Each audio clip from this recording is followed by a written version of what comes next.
Во услови кога Македонија нема стратегија за развој на туризмот, од Агенцијата за промоција и поддршка на ова стопанска гранка оптимистички очекуваат државата да ја посетат 1.200.000 гости.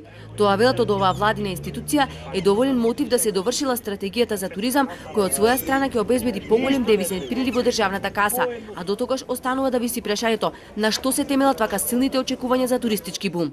На Македонија е потребна мамутска стратегија. Што би кажал, што би значило мамутска стратегија? Стратегија каде Македонија треба да се погледне во наредните 20 години.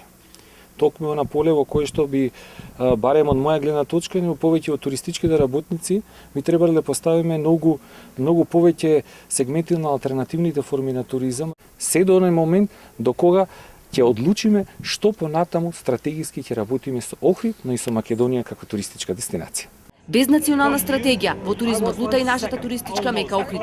Факт е, велат туристичките работници, дека се зголемува интересот за Охрид како дестинација, а ривиерата последниве неколку години е се попосетена, но треба да се освојуваат нови пазари. Да доаѓаат странски туристи кои ќе го продолжат својот престој кај нас, а не како сега не посетуваат на поминување како дел од балканските тури.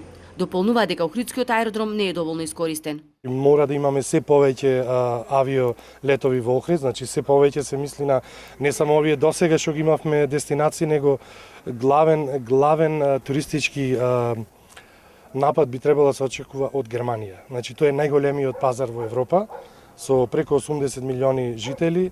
Од Агенцијата за промоција и поддршка на туризмот кажа дека работели на поагресивна промоција на Македонија во Романија, Чешка, Словачка, Германија, како и во Хрватска и Словенија, пазари кои неоправдано биле заборавени. Додаваат дека покрај странците треба да се најде начин да се привлече вниманието и на домашните гости да ги посетуваат нашите туристички центри. Не е сегојаш цената пресудна. Туристичката дестинација продава понудата, атрактивните пакет аранжмани и содржини.